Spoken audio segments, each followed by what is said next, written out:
Shalom Sobat Muda yang dikasih Tuhan, kembali lagi berjumpa dalam acara Youth for Christ bersama dengan saya Albert Markus Puntodewo yang saat ini melayani di GKI Cikarang. Tapi sebelum kita masuk dalam perenungan kita, mari kita bersatu di dalam doa. Tuhan, kami menyadari bahwa dalam kehidupan kami tidak selalu mengalami sukacita saja. Tetapi dalam pergumulan kehidupan kami, kadang-kadang kami juga mengalami yang namanya duka cita.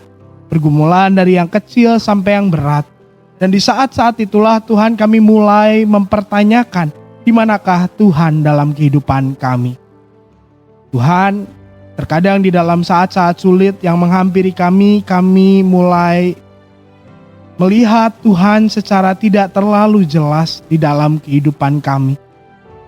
Tapi di saat ini kami mau bersama-sama belajar bagaimana kami bisa melihat Tuhan, keberadaan Tuhan di tengah-tengah masa sulit yang kami lalui, di tengah-tengah pergumulan yang kami lalui. Dan biarlah perenungan ini Tuhan dapat menjadi jawab atas segala tanya kami terkait dengan di mana Tuhan di dalam kehidupan kami. Tapi Tuhan, kami menyadari bahwa pengetahuan kami terbatas. Oleh karena itu Tuhan, kiranya Engkau yang mau menuntun dan membimbing kami melalui Roh Kudus-Mu, sehingga kami diberikan hikmat untuk dapat memahami dan mengerti apa maksud Tuhan dalam kehidupan kami. Dalam nama Yesus Kristus kami berdoa dan bersyukur. Amin. Sobat muda yang dikasihi Tuhan, bahan perenungan kita diambil dari Yeremia 3 ayat 15 sampai 25.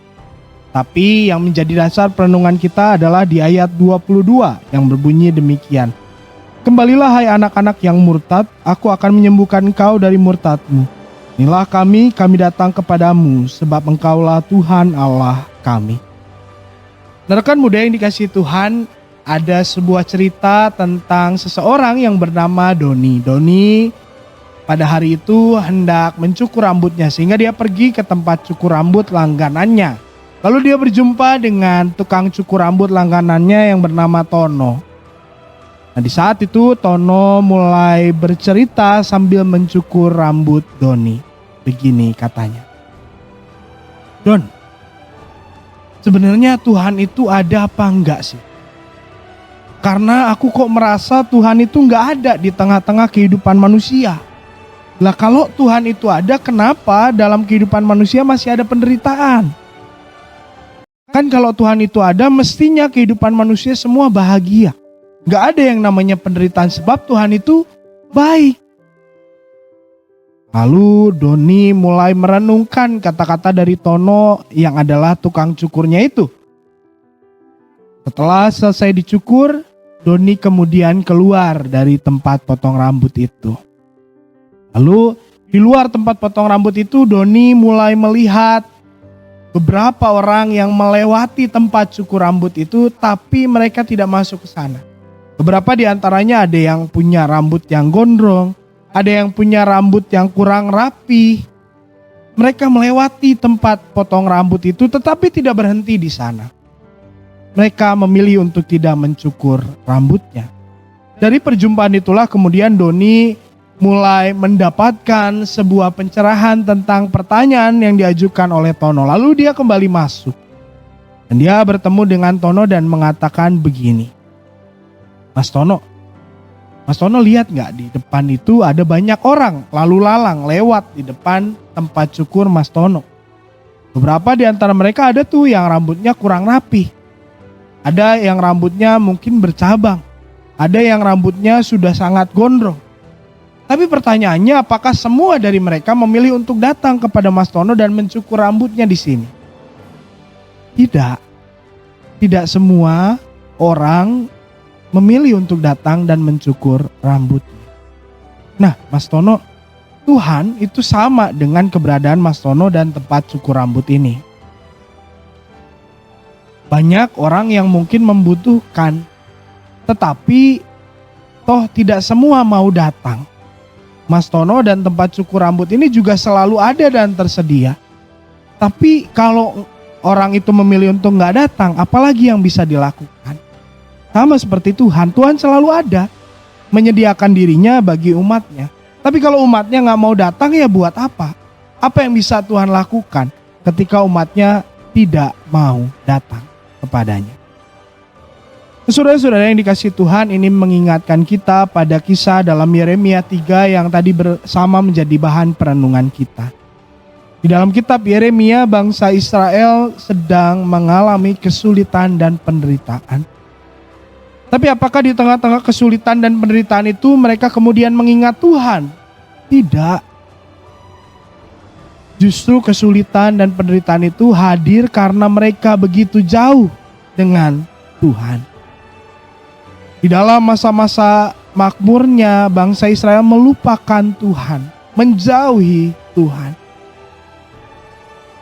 Apalagi di masa-masa sulitnya, mereka juga pergi jauh dari Tuhan.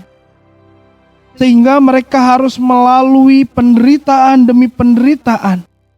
Mereka harus melalui pembuangan, berada di bawah bangsa lain.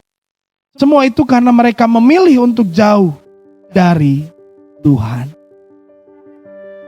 Sobat muda yang dikasihi Tuhan, di dalam kehidupan kita kadangkala pertanyaannya ketika kita sedang bergumul bukanlah apakah Tuhan ada di tengah kehidupanku.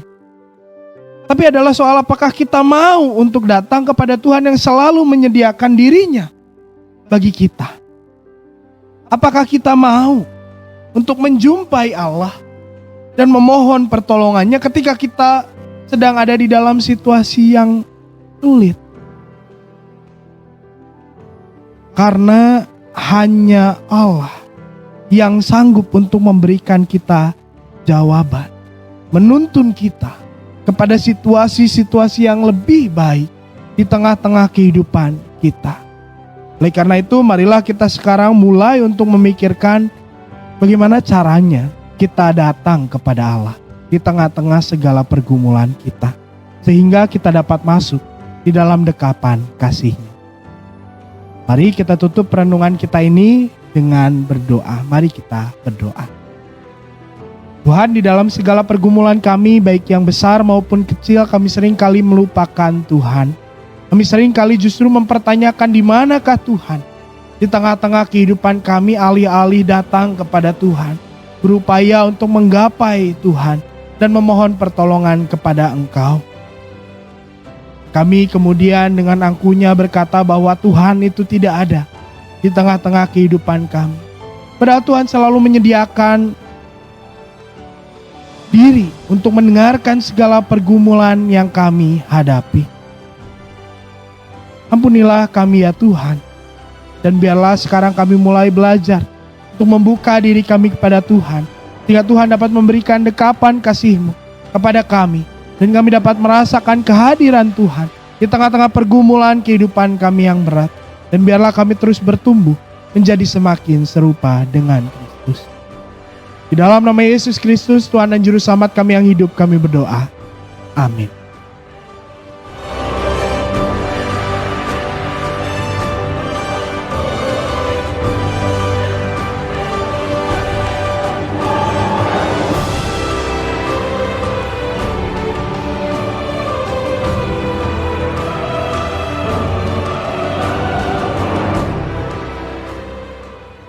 Sahabat, mari dukung pelayanan dan pekabaran Injil melalui YKB dengan membagikan link acara ini kepada sebanyak mungkin orang.